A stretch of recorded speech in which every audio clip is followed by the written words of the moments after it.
The influencer talks के हमारे आज के जो मेहमान हैं वो एक बहुत ही खास शख्सियत हैं। उन्होंने पिछले 4 दशकों में अपने क्राफ्ट और मेहनत के बल पर टेलीविजन और फिल्म इंडस्ट्री में अपने लिए एक बहुत ही खास और अहम जगह बना ली है। लेट 1990s में एक बहुत ही पॉपुलर दूरदर्शन के सीरियल शक्तिमान में उन्होंने एक बहुत ही अहम भूमिका निभाई थी, डॉक्टर जैकॉल, शैतान डॉक्टर जैकॉल।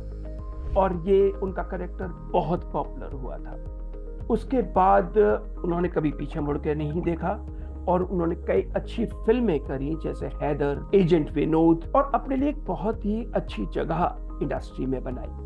आज हमारे मेहमान हैं ललित पारीमू। तो ललित पारीमू आज हमारे साथ हैं। ललित, बहुत बहुत स्वागत है आपका द इन्फ्लुएंसर टॉक्स में। Thank you, Atul. I'm आपके glad बारे that we have met. Yeah. Thank you. बहुत कुछ लोग आपके बारे में जानते हैं, आप एक वेटरन एक्टर हैं, लेकिन फिर भी कुछ चीजें ऐसी होती हैं शुरुआती जो हमें जान लेनी चाहिए। आपका ताल्लुक रहा है जी, कश्मीर से, आप you belong to Kashmir, right. और आपका बचपन कश्मीर में गुजरा है। जी, तो जी. थोड़ा सा अपने बचपन के बारे में, अपने इनिशियल एजुकेशन के बारे में बताएं।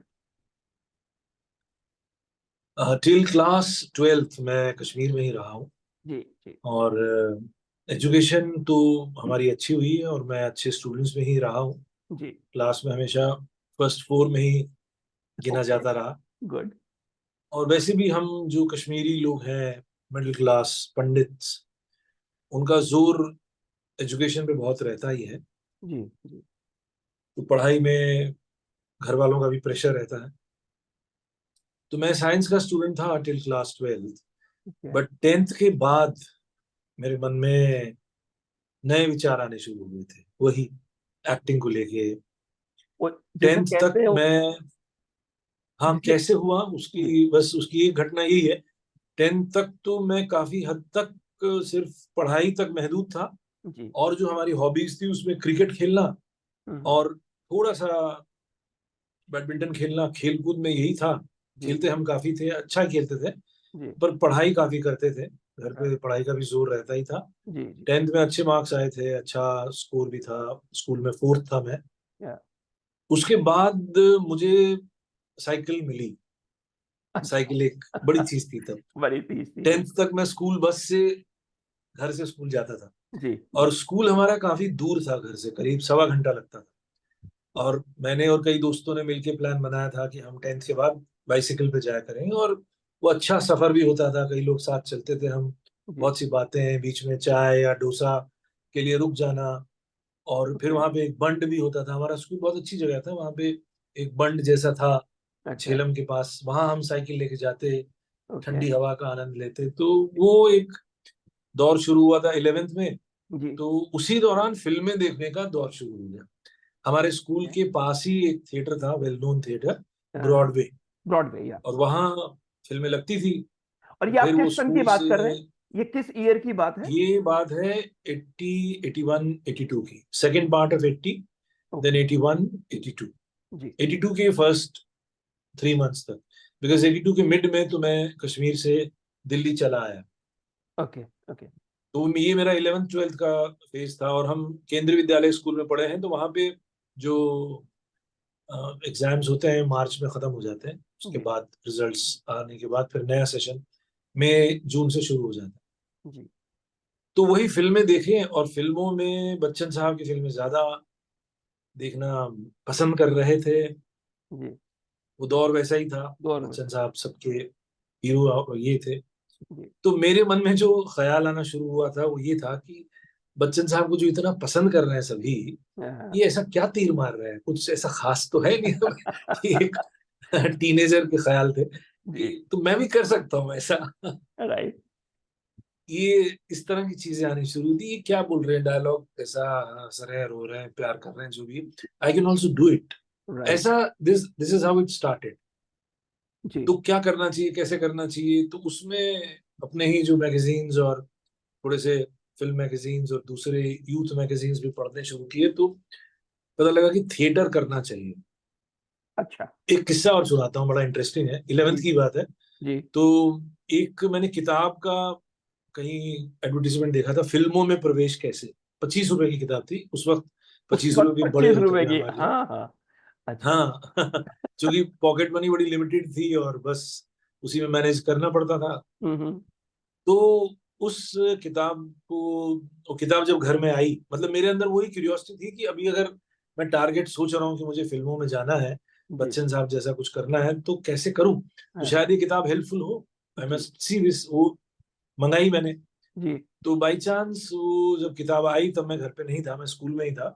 हम्म। और किताब सामने रखी थी जब मैं घर आया, और किताब में जो कवर पेज था वो जीनत अमान की दोस्ताना पिक्चर की वो बिकिनी अच्छा। वाला पोस्ट था उसमें और मेरी माँ सोफे पे बैठी हुई, हाँ किताब हाँ। सामने रखी, और जब मैं आया तो मुझे घूर रही है वो देख मतलब कि मेरा बेटा कहाँ क्या कर कहाँ रहा जा है, रहा ये है कैसा क्या? था पढ़ाई लिखाई में अव्वल आने वाला, ये क्या किन लड़कियों की पोज वाली पुस्तकें पढ़ना शुरू कर रहा है। तो उस दिन थोड़ा घर में तमाशा भी हुआ और माँ ने रिएक्ट भी किया। But okay. फादर ने बोला कि नहीं, पढ़ो इसको, ठीक से देखो किताब में क्या है। हम्म। तो उस वो किताब लेकिन अंदर से अच्छी थी, सिर्फ कवर पे ही वो, ओके। खैर कवर तो वो बेचने के जीनत लिए अमान तो बनाया बड़ी गया था। आर्टिस्ट थी। हाँ, बड़ी हाँ, आर्टिस्ट उसी थी। के लिए बनाया गया था। जी जी जी। तो लेकिन किताब अच्छी थी कि कैसे आदमी को या एक नौसिखिए को इस फील्ड में आना चाहिए। एफटीआई के बारे में काफी कुछ मेंशन था, एनएसडी के बारे में भी मेंशन था, थिएटर के बारे में मेंशन था, और सिनेमा की हर डिपार्टमेंट के बारे में चैप्टर्स थे। अच्छा अच्छा। स्क्रीन प्ले, जी। Writing, then direction, acting, makeup, costume, property, सब चीजों पे अच्छी बातें लिखी थी। जिसने भी लिखी थी किताब ठीक ठाक थी फॉर ए हम्म। बिगिनर। तो तब वहां से बैठना शुरू वो किया कि either I should join FTI, और आई शुड डू थिएटर, और I should go for NSD, whatever, इस तरह के विचार चलने हम्म। शुरू हुए। और फिर इस पर भी जब मैं पढ़ता रहता, कुछ जानता रहता, तो तब तक ये एक्टर्स हमारे मशहूर हो चुके थे, नसीरुद्दीन शाह, इवन अनुपम खेर भी करीब करीब आ ही गए जी थे, जी जी। और ओमपुरी साहब, और थिएटर जगत में एम के रैना, बंसी कौल, ये दो नाम चूंकि कश्मीरी थे, ये इंस्पिरेशन कि ऑलराइट। इनका थिएटर में बड़ा नाम है, और ये लोग भी एनएसडी गए हैं, थिएटर किया है, और जो भी है कुछ फिल्में भी की हैं, they have lived their life as theatre people. And Balraj Sahni का भी नाम आता था कि वो थिएटर से रहे हैं। तो इस तरह से एक मन वो बनता चीज गया कि बनता मुझे चला गया। ऐसे जाना चाहिए, ये रास्ता है। तो जाना तो बेस मुंबई है, जी लेकिन जी जी। तो हाँ हाँ बेसिकली आप जो कश्मीर से निकले, वो इस जी, एम से ही निकले थे कि आपको फिल्मों में 100%, absolutely, to become an actor. To become an ये तो एक्टर। था कि भविष्य में मुझे बॉम्बे जाके फिल्मों में काम करना है, but I have to become an actor, and because I have no resources, मेरे पास कोई कांटेक्ट नहीं, कुछ नहीं। मैं जी आपको इंटरेस्टिंग एपिसोड्स बता सकता हूँ कि जी। मैं कितना अनभिज्ञ था, लेकिन वो जुनून था। चलो। अनभिज्ञ ऐसे कि थिएटर कहाँ होता है दिल्ली में, ये मुझे पता नहीं था। ओके। मेरे पास कुछ, मतलब मैं कॉलेज में थिएटर करूंगा ये मैंने सोचा था, कॉलेज में एडमिशन लिया, फिर मैं वहाँ घूमता रहता था कि कोई मुझे मिल जाए जो यहाँ ड्रामेटिक सोसाइटी चला था, और मिल गया, 1 महीने 1.5 महीने में ही मिल गया। Okay okay. तो उनसे पता चला कि प्रोफेशनल थिएटर दिल्ली में मंडी हाउस होता है। बिल्कुल। उनसे पूछा मैंने कि मंडी हाउस कौन सी बस जाती है, 210 नंबर जाती थी तो मैं ऐसे ही, इसी तरह का मेरा जीवन रहा, हैड नो कॉन्टैक्ट्स। तो ओके। 2-3 महीना तो मैं ऐसे ही तफरी के लिए मंडी हाउस जाता था, दिखता था वहाँ, एनएसडी, रविंद्र भवन, फिर भारतीय कला केंद्र, घूमता रहता था वहां पे। जी। लोग रिहर्सल भी करते हुए दिखते थे। ओके। तो ऐसे रहा है। फिर शुरुआत। ऐसे ही किसी के जरिए कॉलेज में जो मैंने थिएटर किया, जी। उसमें जो सीनियर एक्टर था हमारा, हम्म। उसने एक ग्रुप में मुझे इन्वॉल्व किया, जहाँ पे छोटे छोटे नाटक और कुछ सॉन्ग एंड डांस के प्रोग्राम्स होते थे। वो सॉन्ग एंड ड्रामा डिवीजन से कनेक्टेड था कोई ग्रुप, जिनको ओके। शोज मिलते थे। That was my first beginning in Mandi House. और ओके। लिटिल थिएटर ग्रुप में हम छत पे रिहर्सल करते थे। जी जी दैट जी। Was my starting. राइट। वैसे और फिर मैं धीरे धीरे, हाँ कश्मीर की अभी हमारी चर्चा चल रही थी, आप कश्मीर से हैं और कश्मीरी जी पंडित हैं, तो कुछ वापस आऊंगा थोड़ी देर में मैं कश्मीर के ऊपर, क्योंकि जब हम कुछ बेबाक सवाल करेंगे। आ, जी लेकिन तब तक जो आपने दिल्ली का शुरू किया है, जो आपका एलटीजी का या उस वक्त के साथियों का जो आपका एक्सपीरियंस है जो नाटकों का, तो कौन कौन से नाटक आपने कैसे शुरुआत करी दिल्ली में?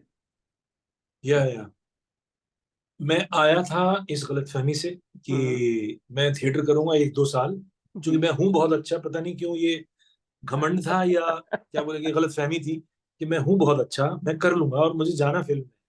लेकिन ये with in 1 year this was shattered.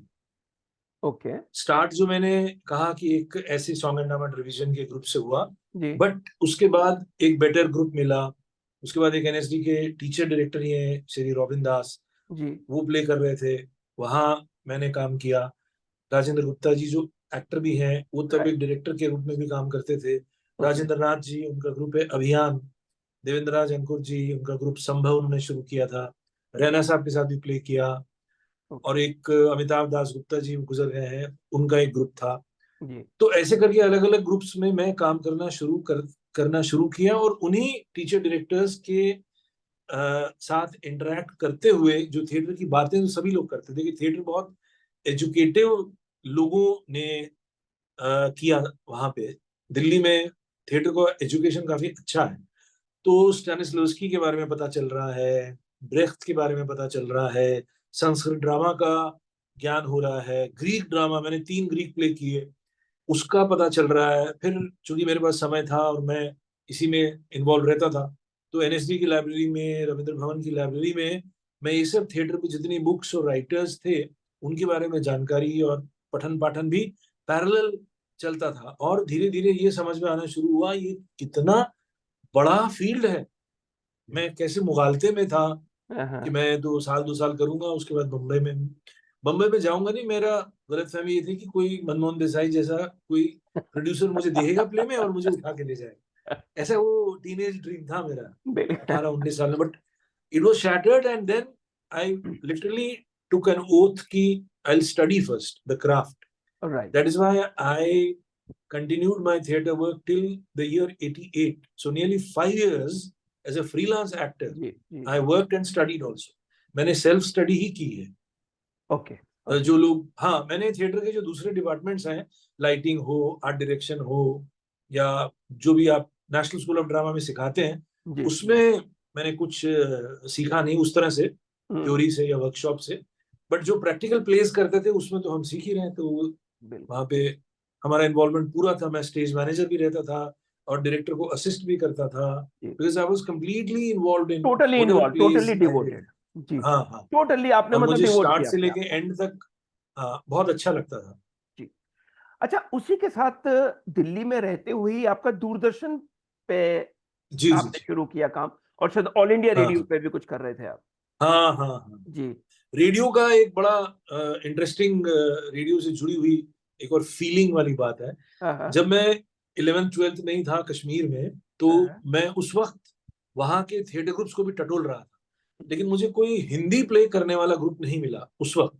अच्छा। जबकि मैंने बाद में जाना कि कई थिएटर ग्रुप्स हैं जो हिंदी प्ले करते हैं, जी। बट कश्मीरी में करने वाले थे। और मेरी कश्मीरी भाषा उस वक्त तो बहुत ही खराब थी, अभी फिर भी ठीक है। ओवर अच्छा। द पीरियड ऑफ इयर्स में आज जी कश्मीरी में फिल्म का हो या सीरियल को मैं कर सकता हूँ, मैंने किया भी है, एक टीवी शो किया था। जी।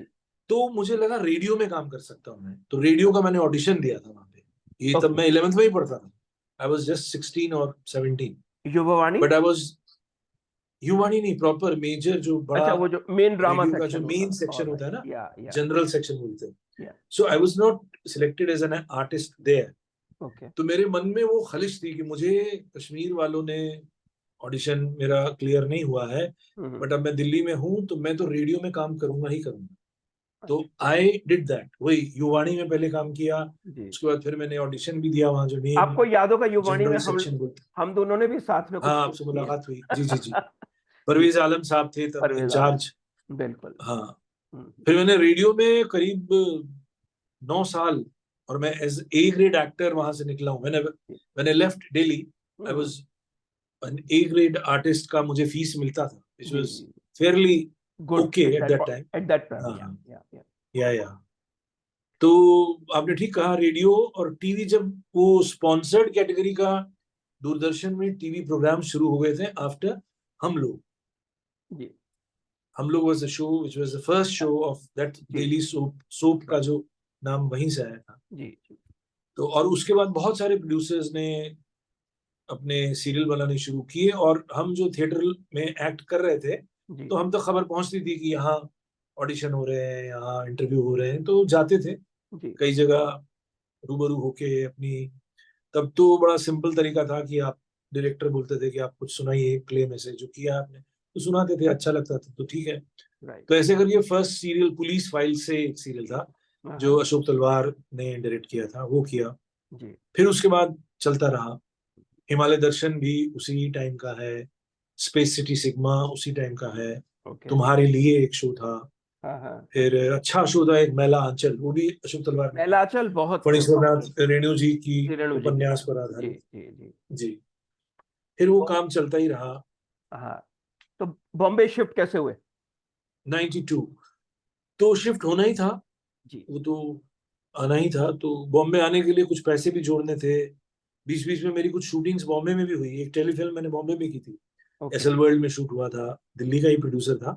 जी तब तक हमने सर्वे कर लिया था कि कहाँ रहना है, कितना पैसा लगता है, जी जी कैसे होगा, अंधेरी में रहना है, ऑल दैट, जी इतना पैसा डिपॉजिट के लिए होना चाहिए, इस तरह से। तो कुछ पैसा इकट्ठा करके फिर जी आ गए। जी। जी। बॉम्बे में जो आपका मुझे जहाँ तक लगता है सबसे बड़ा जो माइलस्टोन था या एक नोटेबल वर्क था, हाँ हाँ वो था शैतान साइंटिस्ट, डॉक्टर जयकाल इन शक्तिमान। हाँ हाँ हाँ। तो जी जी जी। हाउ डिड इट हैपन, वो कैसे हुआ, मिला कैसे? उससे पहले देखिए, शक्तिमान आया है 98 में, मैं आया 92 में मुंबई। जी। तो 92 के एंड से और 93 से ही I started working in TV shows, जो जी टीवी पहले था, जी टीवी के कुछ एपिसोडिक शोज बन रहे थे, जी उसमें मैंने काम किया। और उसके बाद एक मेजर शो 52 एपिसोड्स का मैंने, सोनी चैनल आ चुका था, जी फासले नाम का एक सीरियल था, उसमें काम किया 52 एपिसोड। एक और सीरियल मिसाल, वो था कलाकार हंसल मेहता ने डायरेक्ट किया था, तब नया नया था वो, Hansal was a new director at that time. जी गोविंद निहलानी जी के साथ फिल्म की मैंने। जी। और उन्हीं का एक टीवी शो भी था जो एक चैनल आ रहा था, फिर बाद में वो बदल गया, बिजनेस टीवी नाम का, फिर ओके। वो कहीं और चला गया वो टीवी शो। जी तो इस तरह से आई वाज ऑलरेडी वर्किंग, जी I I I was regularly working as an actor. एक और टीवी शो बन रहा था विराट, तो उसमें मेरे साथ ये मुकेश खन्ना थे। ओके। तो मुकेश खन्ना और मेरे, मतलब हम दोनों का दोस्ताना रिश्ता था, जी और हम दोनों के बहुत सीन होते थे, और वो मेरे काम को देख के बड़े खुश थे, वो थोड़े ज्यादा स्टार थे उस वक्त। तो he was happy working with me, और तभी उन्होंने जिक्र किया था कि मैं एक टीवी शो कर रहा हूँ, जी और मैं तुम्हें बुलाऊंगा। तो ऐसा हुआ था। फिर उसके करीब 6-8 महीने बाद मेरी शक्तिमान के डायरेक्टर हैं दिनकर जानी साहब, उनसे मुलाकात हुई थी। तब मेरा सेक्रेटरी भी था, तो जी। सारी मुलाकात थ्रू सेक्रेटरी हुई थी। और ये रोल जो है डॉक्टर जयकौल का, ये 2 एपिसोड के लिए था तब। ओके। तो ऐसी बात हुई थी, मेरी दाढ़ी मूछ भी नहीं थी, बट उन्होंने फोटोग्राफ में ही मुझे ऐसे दाढ़ी मूछ फ्रेंच कट में कंसीव किया था। हाँ, दिनकर जानी भी थिएटर से ही हैं, जी। इसीलिए उनके मन में था कि कोई ऐसा एक्टर हो जो थोड़ा सा ड्रामा करता हो, ड्रामा का अनुभव हो उसको, क्योंकि वो शुरू से ही चाहते थे थोड़ा ओवर द टॉप परफॉर्मेंस इस okay. Character. Larger than life kind of. मेरा, हाँ हाँ, लार्जर देन लाइफ। मेरा उनसे कई बार, मतलब बहस नहीं, डिस्कशन, हेल्दी डिस्कशन ही होता था। मुझे लगता था कि मैं लाउड हूँ, मैं कई ओके। बार बोलता था कि मैं कुछ ज्यादा नहीं कर रहा हूँ, आपको नहीं लगता? क्योंकि और शोज में मैं बड़ा नेचुरल किस्म का एक्टर हूँ, तो वैसे ही करता था मैं। तो हाँ, यहाँ भी मुझे लग रहा था कि मैं कुछ ज्यादा चिल्ला रहा हूँ, और तो वो कहते थे नहीं, ये बहुत जरूरी है, तुम विलन हो, और ये बच्चों का शो है, तो चिल्ड्रन वुड लव दिस, तो करते थे फिर।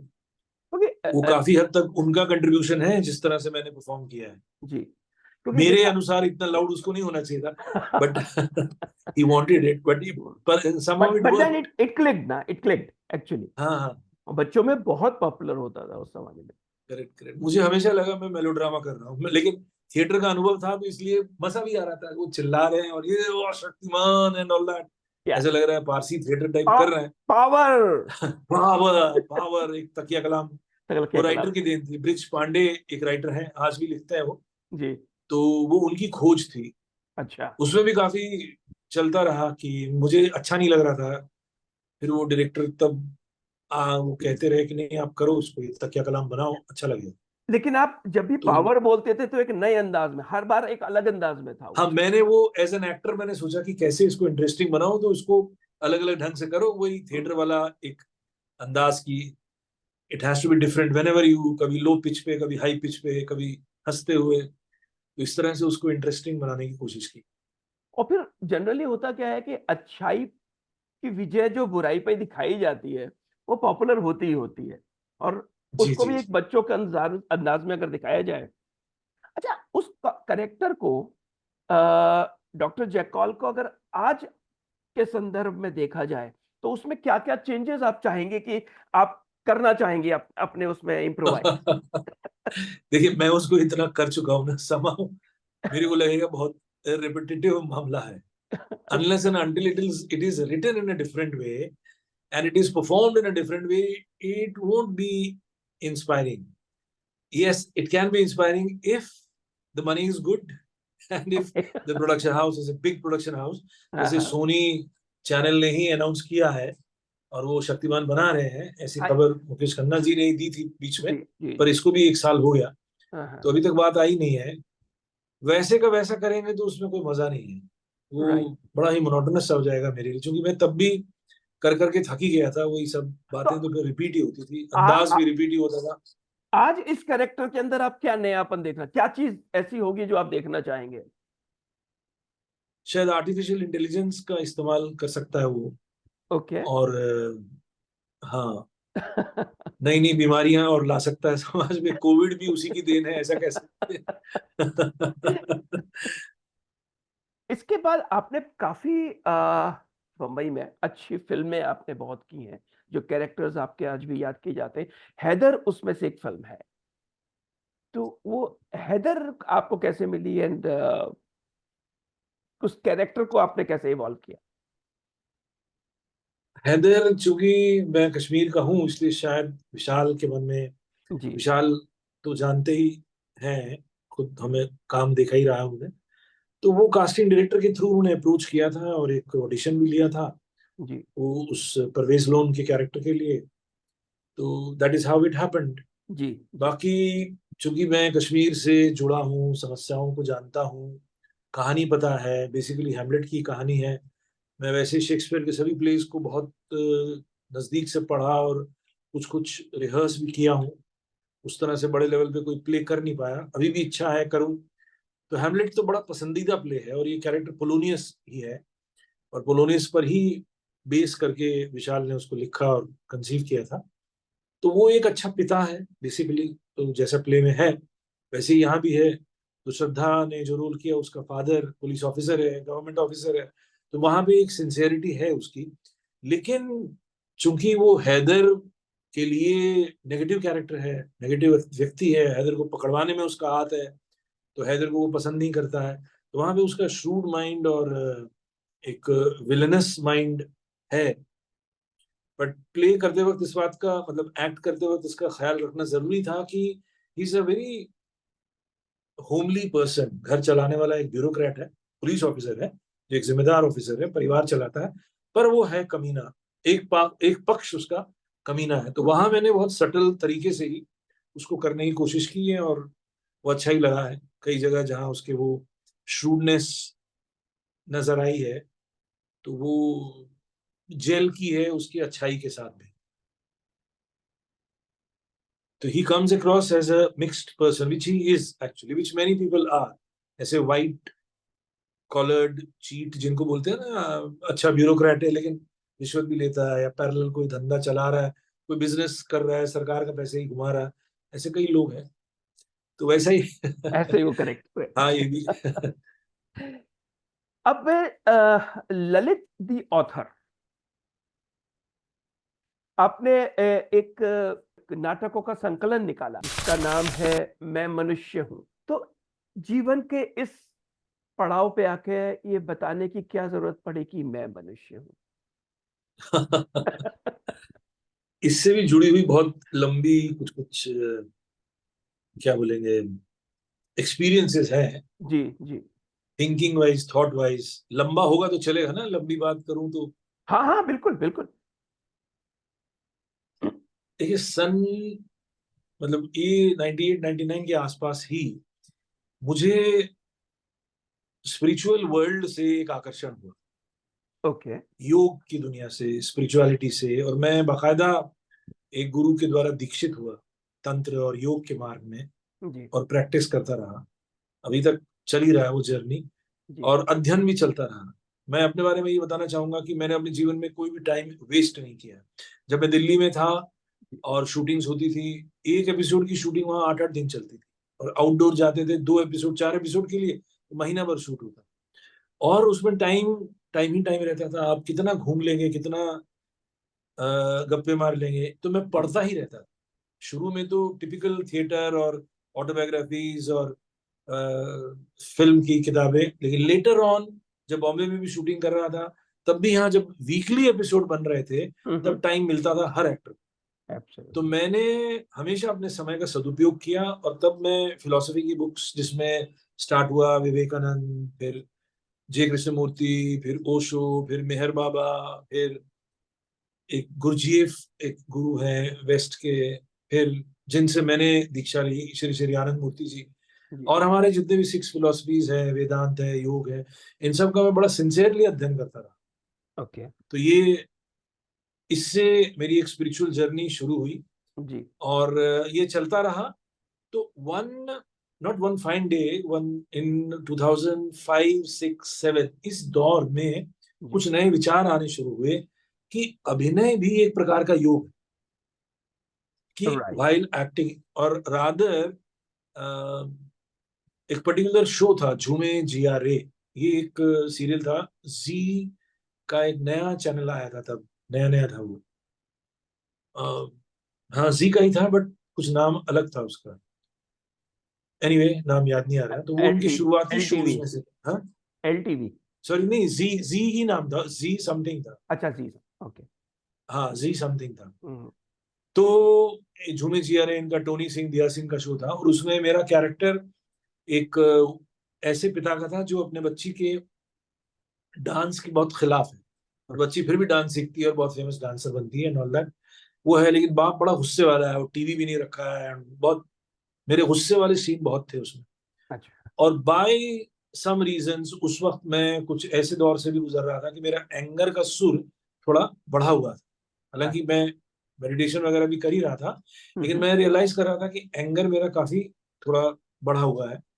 बट उस सीरियल को करते करते दिन में 6 6 8 8 सीन होते थे एंगर के ही। मैं हाँ। शाम तक आते आते बड़ा ही खाली महसूस करता था एजिटेटर। कि मेरा हम्म। एंगर निकल गया। हाँ, कैथारसिस हो गया, जो ड्रामा में बात है ना कैथारसिस की। जी। ये मुझे रियलाइज हुआ कि भाई अभिनय से थेरेपी हो सकती है। अभिनय can be a oh. New form of right. योग, जी जी। because whatever is suppressed inside you, whatever is troubling, it could be anger, hate, jealousy, or pain, or ji. hurt, whatever। तो ये अगर आप बाहर निकालें, इसको क्रिएटिव तरीके से बाहर निकालें, आप मुक्त हो सकते हैं बहुत सारी नेगेटिव एनर्जी से। ये एक शानदार थेरेपी हो सकती है। एक्चुअली ये शानदार थेरेपी है, जाने अनजाने। आप पहले भी फिल्में देखते थे, जब जी। बहुत हीरोइन जब रोती थी, तो औरतें कैसे रुमाल लेके अपने आंसू पोंछती है। आंसू तो ये पहुंच। तो बहुत पहले से ही चला आ रहा है, ड्रामा से ही चला आ रहा है, संस्कृत ड्रामा से ही, ये रसों के माध्यम से ये रिसर्च हो चुकी है। मैंने इसको अभिनय योग नाम देकर कॉन्शियसली इस पर मैंने काम शुरू करना शुरू किया, जी। कि आप, फिर मैंने मोनोलॉग्स बनाए, सीन बनाए, कि एंगर के, पेन के, हर्ट के, जेलसी के, पोजेसिवनेस के, ओके। हेट्रेड के, फियर के, कि ये, और इस पर मैं वर्कशॉप्स करना शुरू किया एक्टर्स के साथ। ये राइट। मोनोलॉग्स करो और इससे फ्री हो जाओ। इसी को मैं डेवलप करता रहा, और एक अभिनय योग जैसा एक मैंने किताब भी लिखी, और जी। फिर मैंने दूसरे नाटक भी लिखता रहा। तो हाँ ये हाँ। बात 2008 या 9 के आसपास है, जब मैं उससे पहले वर्कशॉप्स कर रहा था एज अ टीचर। तो जी मैंने एक विधिवत एक एकेडमी अपनी बनाई, और एक थिएटर ग्रुप स्टार्ट जी। किया, जी। एलपी एकेडमी यानी ललित परिमु एकेडमी, और हाँ नट समाज थिएटर ग्रुप। तो नए लोगों को सीखने सिखाने का काम शुरू किया। ये भी बड़ी स्पिरिचुअल ट्रेनिंग से ही आया, क्योंकि स्पिरिचुअल ट्रेनिंग से आपका माइंड थोड़ा सा एक्सपैंड होता है। राइट। आप ज्यादा पैसे के लालची नहीं होते, केवल अपनी सक्सेस की बात नहीं करते। तब तक मैं 40 वीक क्रॉस कर चुका हूँ, बट अपने आप ही एक मेच्योरिटी आ रही है कि मुझे समाज के लिए कुछ करना चाहिए, कुछ देना चाहिए। जी और बॉम्बे में मैंने वैसे छोटे मोटे जो सेवा के काम हैं अपने स्पिरिचुअल ऑर्गेनाइजेशन के साथ मैं करता था, लेकिन मुझे रियलाइज हुआ जिस प्रोफेशन में हूँ हम्म वहां पे बहुत चीटिंग होती है, एक्टर्स को गुमराह किया जाता है। और हम्म, बॉम्बे में कोई विधिवत ट्रेनिंग सेंटर्स कम है जो सच्चे हों, केवल मनी अर्निंग सेंटर्स हैं, 2-2 लाख वाले, 1.5-1.5 लाख वाले। एब्सोल्युटली, बिल्कुल तो बिल्कुल। मैंने, हाँ, बहुत ही लो कॉस्ट में ये वर्कशॉप्स 15 दिन, 10 दिन, फिर 1 महीना, ये मैं हम्म करना शुरू किया 500 रुपया, 1000 रुपया की फीस के साथ। तो उसमें थेरेपी ओरिएंटेड ही मोनोलॉग्स की और मनोलो सीन्स की ट्रेनिंग कराता था। फिर धीरे धीरे मैंने बाकायदा उसको डेवलप किया और एक एकेडमी का रूप दिया जिसमें जी 3 महीना, 6 महीना और प्लेज भी मैं कराता था। ओके क्योंकि मेरी इच्छा थी कि थिएटर से ही आदमी सीख सकता है, क्योंकि मैं भी वहां से सीखा हूँ। जी और सीखने में टाइम लगता है, 2-2 साल, 3-3 साल लगते हैं। तो उस तरह से मैं ये पैरेलल काम मैंने शुरू किया, क्योंकि तब तक डेली सोप मैं कर रहा था, 10-15 दिन की शूटिंग होती थी, बाकी 10-15 दिन मेरे पास खाली रहता था, जी। तो मैं उसमें ये काम करता था। कश्मीर फाइल्स एक फिल्म आई थी। आप कश्मीर से जुड़े हुए हैं, लेकिन आपने कश्मीर को 1982 में छोड़ दिया था फॉर योर मैंने वो प्रोफेशन। पहले 82, हाँ, 1982 में, राइट। 82 में जी। तो उसके बाद भी आपका वहां से ताल्लुक रहा, आपकी फैमिली तो वहां होगी। हाँ हाँ, मेरा उसमें, जी, हाँ, मेरा पूछने का मकसद ये है कि एक बहुत बड़ा एक्सोडस हुआ था कश्मीरी पंडित्स का 1990 में। जी जी। उससे आपकी फैमिली कितनी इम्पैक्ट हुई थी? क्या वहां पे थे आपकी फैमिली में? हाँ हाँ, बिल्कुल थे, मेरे मदर फादर वहीं थे। जी लेकिन चूंकि हम दिल्ली में थे और एक तरह से सेटल हो गए थे, तो राइट। मदर आ गई 90 में ही, जब एकदम पीक पे हुआ था। जी तो जी। मदर 90 में ही, उसी दौरान ही आ गई, क्योंकि हम्म वो घबरा गई थी बहुत। But hmm. फादर नहीं आए, फादर के साथ मेरे नाना जी भी नहीं आए। अच्छा। फादर 95 में आए, तब हम बॉम्बे आ चुके थे। तो फादर ने अपना जॉब का, उनका 2 साल बचा था और कुछ उनको पेंशन वेंशन भी मिलना था, जी वो जी। उन्होंने जिद पकड़ के वो कश्मीर में ही रहे। ओके। और 95 में निकले, पीक पीरियड में वो वहीं रहे। तो फैमिली अफेक्ट हुई, चूंकि माँ एकदम, फिर हम जा नहीं पाए। और दूसरी दिक्कतें हैं ही हैं कि रिलेटिव्स छूट गए, लोग छूट गए। हम्म। और जो घर बेचा मेरे फादर ने, बहुत ही सस्ते में बेचा। जी। तो तो ये रहा हमारी फैमिली के साथ, हाँ। उसमें जो आपने देखा होगा, लेकिन आप वहां के, क्योंकि उस जगह रहे, आपसे जुड़ाव है उस जगह से, तो आप क्या फील करते हैं उस वक्त? क्या मन स्थिति रही होगी वहां पर लोगों की जब उन्होंने कश्मीर को छोड़ने पर मजबूर हुए? देखिए, बहुत सी बातें तो सभी जानते हैं। छोड़ने के पीछे तो डर क्रिएट किया गया था बहुत कॉन्शियसली, जी और कोई अपनी मर्जी से तो छोड़ के जा नहीं रहा था। जी। तो डरा दिया गया कश्मीरी पंडितों को। ये सब एक सोची समझी प्लानिंग के तरीके से ही हुआ है। अभी तो जी जैसे कश्मीर फाइल्स फिल्म ने, कश्मीर फाइल्स ही वो पहली फिल्म है जिसने ईमानदारी से ये बताया जी। कि कश्मीरी पंडित किस हालात में वहां से निकले, भागे। राइट।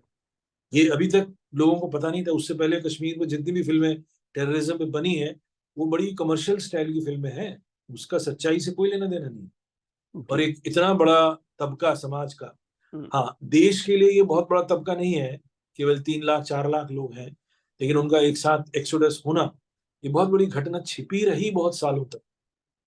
और कितने जुल्म हुए, कितने लोगों को मारा गया, कितने लोगों को जलाया गया, काटा गया, हम्म, रेप हुए, ये कश्मीरी पंडित फैमिलीज ने जो झेला। और फिर जम्मू में कैंप में रहे कितने साल, सरकारी जो भिक्षा मिलती थी उस पे जिंदा रहे, पले हैं बच्चे मिनिमम पे।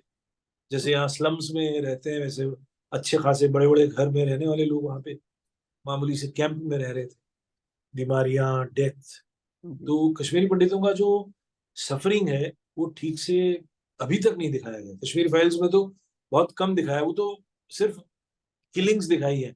लेकिन वो जो डेली मरना होता है ना, हाँ जो हाँ डेली हाँ। मरते हैं लोग, रोज रोज तकलीफ में जी रहे हैं, जी रोज वो छोटे से कैंप में उठ के पानी लाना है, कपड़े धोने हैं, फिर बच्चों की एजुकेशन, ये जो तकलीफ सही गई है, ये जी। बड़ा ही, इसमें तो कश्मीरी पंडित चूंकि टॉलरेंस के लिए मशहूर हैं। और वायलेंस को उन्होंने लिया नहीं कभी। जी। ये उनकी एक माइनस पॉइंट प्लस पॉइंट जो भी है। हम्म, बहुत कश्मीरी पंडित ऑर्गेनाइजेशंस के लीडर्स कितना फख्र से ये कहते हैं कई बार कि हम्म, हम्म, हम में से कोई भी आतंकवादी बना नहीं, हमारे सही ऊपर बात। इतने जुल्म हुए, जी। देखो हम में से कोई आतंकवादी नहीं बना, किसी ने गन नहीं उठाया। राइट। तो चूंकि हम लोग जेनेटिकली ही एजुकेशन वाले ही हैं, बिल्कुल। कलम वाले ही हैं, राइट। तो इसीलिए हमारी आगे की जनरेशन्स भी पठन पाठन में ही चलती रही। और गरीब घर में रह के, गरीबी में रह के जिन बच्चों ने अच्छा किया वो आज अच्छे कर रहे हैं। हाँ, एक बड़ा तबका है करीब 40-50 हजार लोगों का जो अभी भी जम्मू के कैंप्स में रह रहे हैं और एकदम सरकारी अनुदान पर ही जीवित है। जीवित है। मतलब वो, क्योंकि आपने सिर्फ उनको थोड़ा सा राशन कार्ड का पैसा दिया और वो बेयर मिनिमम पे ही जी रहे हैं, और कई जनरेशन उनकी वैसी ही रह गई। ये कुछ लोगों के साथ हो गया। बट जो थोड़े से भी डायनेमिक थे और एक जिद थी, जी। उन्होंने एजुकेशन से अपनी जगह बना ली। और वो आज सिर्फ देश में ही अलग अलग अच्छी जगहों पे नहीं, वो विदेशों में भी अच्छी विदेशों जगहों में पे। भी। लेकिन ललित, एक चीज जी। बताइए, इसका एक आज भी कोई समाधान जैसी चीज सामने नहीं आती है कि अगर लोग चाहें तो वापस जा सकें? क्यों? ये क्यों ऐसी पॉलिटिक्स है? ये क्या रीजन है कि आज भी बातें बहुत होती हैं, आज भी हो रही हैं कि साहब कश्मीरी पंडित वापस जाना चाहिए, जा नहीं पा रहा है? रीजन?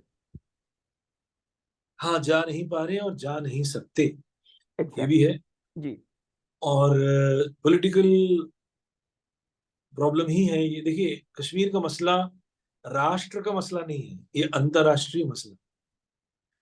मुझे नहीं पता कितना आप अवेयर हैं, या कश्मीर फाइल्स के बाद से कितने लोग अवेयर हुए। तो हम्म। देश जब बटा पार्टीशन हुआ और उसके बाद 1948 में ही जब कश्मीर को लेके ही तो लड़ाई हुई, पाकिस्तान की तरफ से फर्स्ट अटैक जो हुआ, कबायली रेड, तो वो तो स्टार्टिंग पॉइंट है ना। उसके बाद 1950 में कश्मीर का मसला यूएनओ में लाया गया। तो जी। कश्मीर तब से डिस्प्यूटेड टेरिटरी है।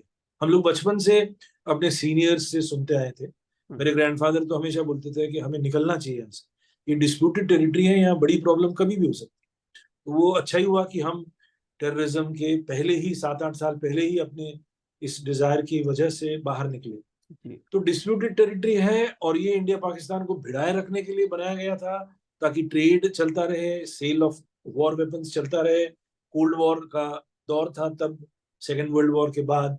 तो वर्ल्ड पूरा डिवाइडेड था रशियन ब्लॉक और अमेरिकन ब्लॉक में। जी। तो आर्म्स का सप्लाई और दूसरा बिजनेस भी सब चलता रहा।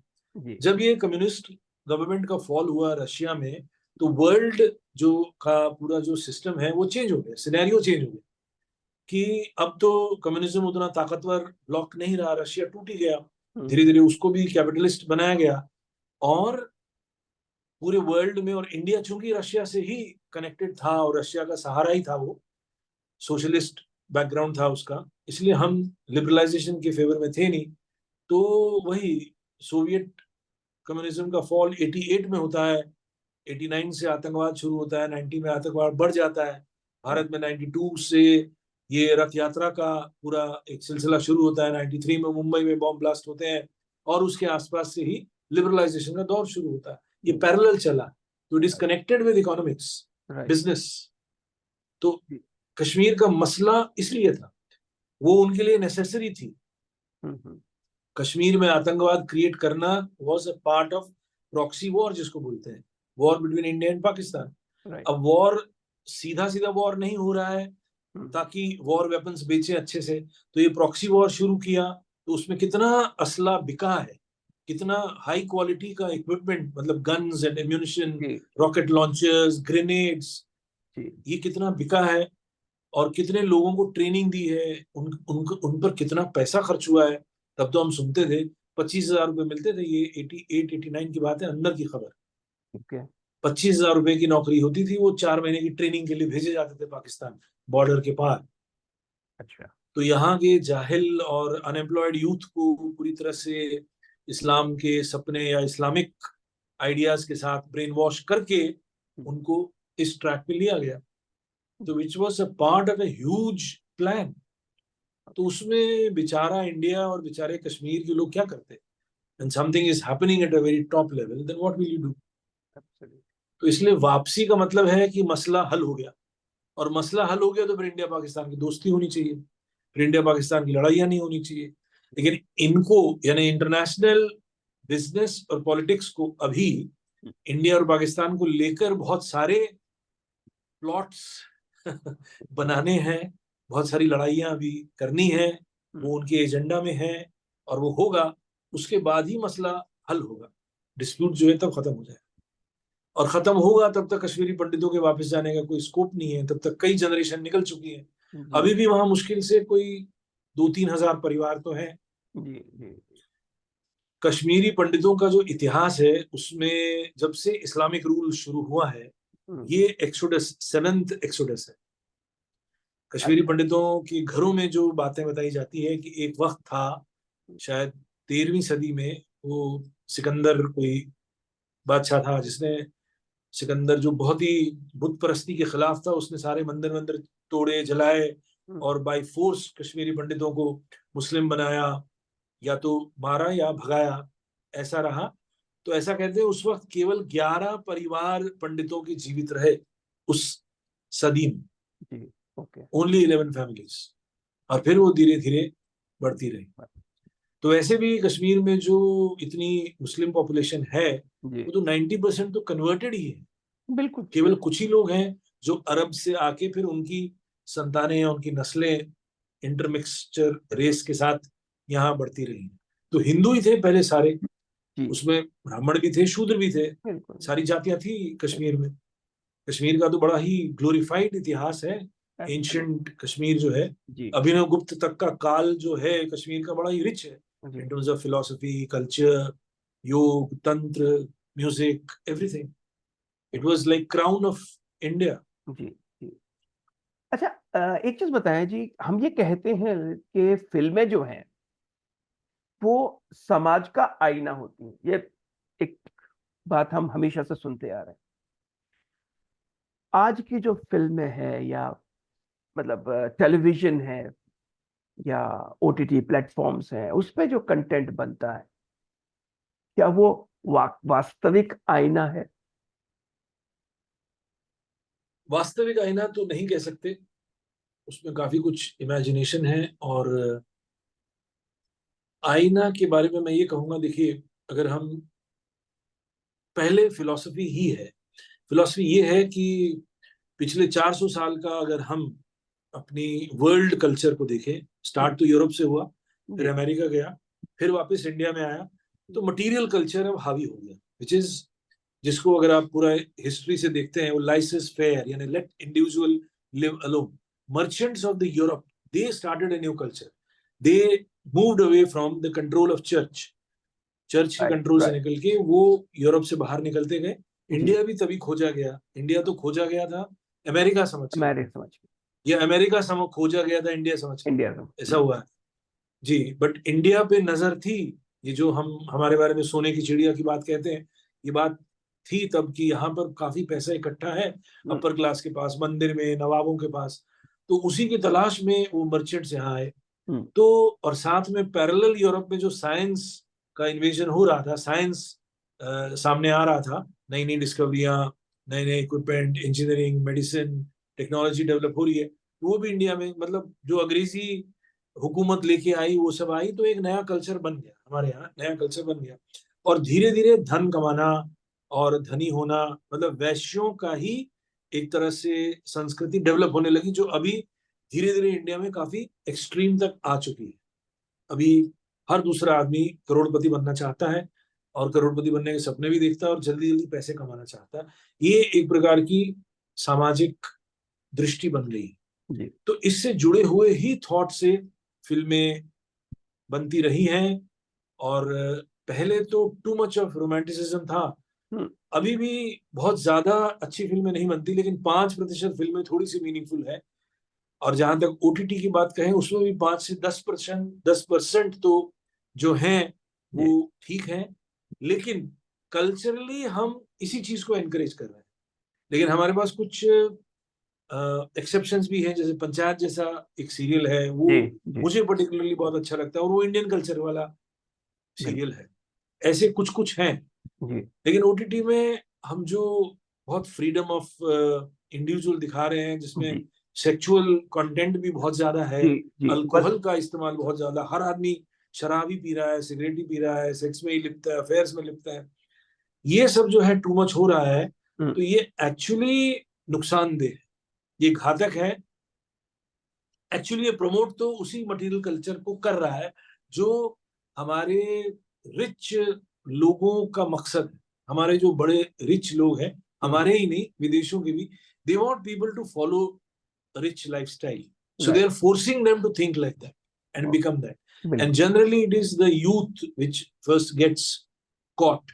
या एब्सोल्युट हाँ, जी तो एक नई किस्म की संस्कृति बन रही है, हम्म, और वो अच्छी है बुरी है ये तो समय बताएगा, लेकिन कुल मिला के चेंज बहुत आ रहा है, और बच्चों में तो बहुत ज्यादा परिवर्तन आ रहा है, हम्म। वैल्यूज कम हो गए हैं। ललित एक चीज जरूर है कि कुछ भी हो लेकिन आज इंडस्ट्री में अपॉर्चुनिटीज बहुत हैं। जी जमाने में दूरदर्शन था, फिर प्राइवेट चैनल्स आए, फिर अब ओटीटी आ गया, तो अपॉर्चुनिटीज बढ़ गई हैं। और उसकी वजह से आज भी वही हालत है कि सैकड़ों लोग सिर्फ इंडस्ट्री में जाने के लिए आज भी मुंबई पहुंचते हैं। शायद ज्यादातर में ये देखा गया है कि वो एक्टर बनने जाते हैं। मैंने जो अपना ऑब्जर्वेशन भी किया है कि मतलब हर एक को आई थिंक आईने के सामने खड़े होते हैं तो हर एक को अपना चेहरा अच्छा लगता है, होता भी है, लेकिन हर एक की अपनी हाँ हाँ चीजें ऐसी हैं जो उसकी अपनी स्ट्रेंथ है, वो रियलाइज कैसे करे। तो मैं बस ये चाहूंगा आपसे कि एक ऐसी एडवाइस आप नए जो एस्पायरेंट्स हैं, न्यू कमर्स हैं, उनको दें कि वो माया नगरी पहुंचने के बाद एक अच्छे रास्ते पे जा सके, काम मिल सके, भटकाव ना आए उनके जीवन में। ऐसा क्या आप उनको एडवाइस हाँ हाँ, बिल्कुल बहुत अच्छा रिलेवेंट सवाल है, क्योंकि मैं टीचिंग भी करता रहा हूँ जी और लोगों को देखता भी हूँ, स्टूडेंट्स को अभी भी मिलते हैं, और कुछ ना कुछ तो करता ही रहता हूँ मैं। जी तो देखिए उसमें दो तीन बातें हैं।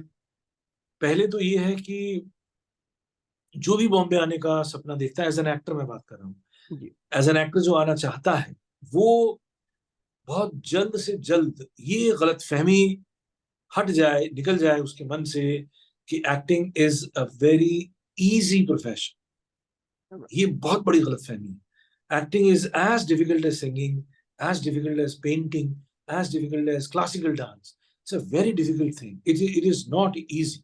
इट लुक्स इजी, ये राइट दिखता है आसान, लेकिन है नहीं। बिल्कुल नानी आती है, कई नए एक्टरों को जब 8 लाइनें बोलनी पड़ती है एक ही शॉट, एब्स- अनुभव नहीं है तो नहीं कर पाते। जी डेली सूट्स में देखा जाता है। जी तो पहली बात तो ये है। दूसरा, अगर हम सिर्फ दूसरे छोटे शहरों से आए हुए मुंबई की बात करें, तो उनके लिए ये एडवाइस है कि पहले अपने छोटे शहर में सारी पॉसिबिलिटीज एक्सप्लोर कर लो। मैं फोन पे भी बहुत लोग ऑनलाइन में जब मिलते हैं ऑनलाइन क्लासेस के लिए, जी मैं उनसे यही कहता हूँ, बॉम्बे आने से पहले थिएटर करो, एमेचर थिएटर ढूंढो वहां, और 2 साल 3 साल 4 साल 5 साल वहां पे लगाओ, क्राफ्ट को सीखना। कॉन्फिडेंस पहले के। यहाँ आके अपने बाप का पैसा बर्बाद करना, 3 महीने का कोर्स करके सोचना कि फिर मैं ऑडिशन दूंगा और एक्टर बन जाऊंगा, ये भी एक गलतफहमी है जिसको जी डिस्ट्रॉय होना चाहिए। राइट तो एक्टिंग एज ए सब्जेक्ट अब वहां पे सीखें, छोटे शहर में जितना संभव है आप करें। जी देखिए मैं भी स्मॉल टाउन से आया, लेकिन जी मैं अपनी सारी पॉसिबिलिटीज दिल्ली में एक्सप्लोर करके बॉम्बे आया। राइट अब दिल्ली में जब मैं निकला, अब जी दिल्ली में मेरे पास कुछ था नहीं और करने के लिए, मैं राइट और कुछ कर नहीं सकता। Even payment wise I was getting maximum of my age, जी जी और जितना काम था दिल्ली में मैं उसको एक्सप्लोर कर लिया, और मेरे राइट पास आगे ही बढ़ना था। और जैसे अगर आप, सीखा, लर्निंग इज वेरी हाँ इंपॉर्टेंट। सीखा, करते जी करते तो जी सीखता ही है, एब्सोल्युटली वही है। राइट तो अगर आपको और उसमें ये टिप है कि ऑनलाइन खूब ट्राई करें। बॉम्बे में आपको ऑडिशन देने का शौक है तो आपको मिल जाएगा डेटा, बिल्कुल किसी से भी आप ले सकते हैं कास्टिंग डायरेक्टर्स के नंबर्स। या आप घर बैठे अपने जयपुर में बैठे बैठे ऑडिशन दे सकते हैं। आपको शुरू में फेलियर्स ही एक्सपीरियंस करना है। अगर आपको गलती से आपका वो ऑडिशन बहुत अच्छा लगा तो they call you, you can come then, come when you are called. बिल्कुल don't struggle unnecessary and waste your time and energy and money. Absolutely आज क्या है, बहुत अच्छे घरों के लड़के जो आ रहे हैं, जो जो नेपोटिज्म वाले नहीं है, बट जी। They are from good families. वो इतने बड़े फैमिली से भी नहीं है कि हम्म, विस्लिंग वुड्स में 30 लाख का फीस दे सके, लेकिन वो इतना है संपन्न कि 2-3 लाख की फीस दे सकते हैं, but they are misguided. absolutely। ऐसे अभी अभी रिसेंटली एक कश्मीरी फैमिली का ही एक बच्चा 22 साल का, और उसको मुझे बहुत कुछ सीखना सिखाना पड़ा, लेकिन फिर भी वो ठीक से माना नहीं। मैंने उसको, वो दिल्ली से आया, जी। तो मैंने उसे कहा तू दिल्ली वापस जा और 2-3 साल ट्रेनिंग हासिल कर, दिल्ली में थिएटर होता है बहुत, हम्म। कर खूब सारे शो, कॉन्फिडेंस गेन कर, सब्जेक्ट की तरह ले, सिनेमा क्या है, थिएटर क्या है, जान, पढ़, लिख, और ये नहीं जल्दी जल्दी में कुछ नहीं होगा। हाँ, ये भी एक गलतफहमी है कि जल्दी जल्दी हो जाएगा, रातों रात हो जाता है। तो यहाँ से जो स्टोरीज पहले गई है बॉम्बे से, कि जी। वो फुटपाथ पे सोते थे, गरीब हाँ। थे, वड़ा पाव खाते थे, ये सब बोलना भी नहीं चाहिए। मैं कहता हूँ ये कई बार ये नवाजुद्दीन सिद्दीकी जैसे एक्टर भी क्यों बोलते हैं ऐसा। People think that Nawazuddin Siddiqui has become just overnight star, but see his background, how much of hard work he has done. और इवन पास्ट में actors like Dharmendra, it was not by chance कि वो बन गए। या सड़कों पे फुटपाथ पे सोने से कोई एक्टर नहीं बनता। ये धारणाएं निकल जानी चाहिए, गलत है ये। तो इसमें तब्दीली आनी चाहिए, ट्रेनिंग ही बहुत जरूरी है। आप तो क्लर्क नहीं बन सकते कहीं पे अगर आपने ठीक से पढ़ाई नहीं की और इम्तिहान नहीं पास किया। अब एक्टर कैसे बनने की सोचते हैं। एक्टर बनना तो बहुत जिम्मेदारी का काम है। एक्टर बनना असल में, अगर मैं वापस नाट्य शास्त्र की बात करूं, ये दिव्य जगत का काम। आप लेखक के लिखे हुए एक नाटक को या टीवी शो करेक्टर को को। जी। शब्दों के जरिए एक चरित्र में ढालते हुए उसको जीवंत कर रहे हैं। हम्म। आप पर काया प्रवेश एक विधि है, उसमें आप जा रहे हैं, तो आपका काम कितना नोबल है। तो बिल्कुल। आपको कितना नॉलेज होना चाहिए, कितने डिपार्टमेंट्स का नॉलेज होना चाहिए। तो actor actually, good actors are very intelligent people. आप देखिए जो अच्छे एक्टर्स हैं, चाहे थिएटर में चाहे टीवी और इधर जो भी अपनी जगह बनाए हैं, हम्म, they are basically very intelligent. कोई मूर्ख आदमी अच्छा अभिनेता बन नहीं नहीं सकता, बन सकता। असंभव है। अगर बिल्कुल। उसके पास वैसा एजुकेशन नहीं है, डिग्री नहीं है, लेकिन वो अपने लेवल पे इंटेलिजेंट आईक्यू बहुत लेवल, है। बिल्कुल बिल्कुल। आईक्यू लेवल, हाँ।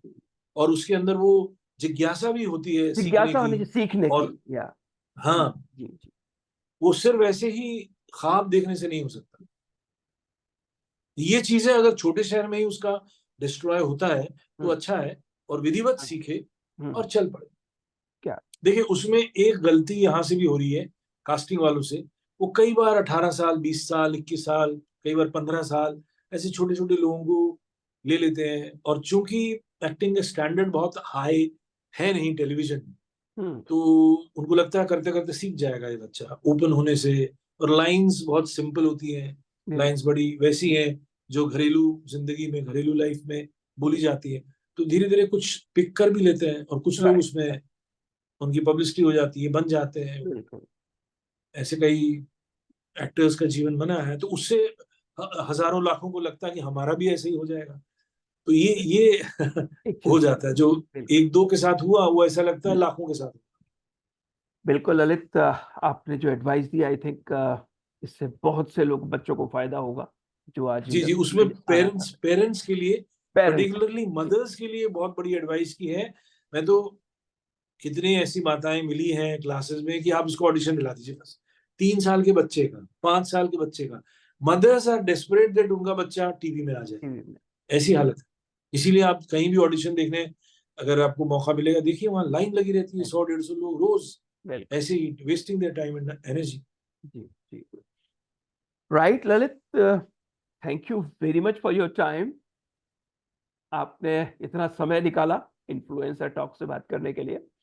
और अच्छा कितना, हाँ, एक एक घंटा सवा घंटा तो हो ही गया सवा घंटा आंसर। हो गया है, थोड़ा एडिट हो करना हाँ हाँ होगा। हाँ हाँ। तो चलिए, आप, thank you very much for your time. ठीक है, मुझे भी अच्छा लगा। जी हाँ। जी जी।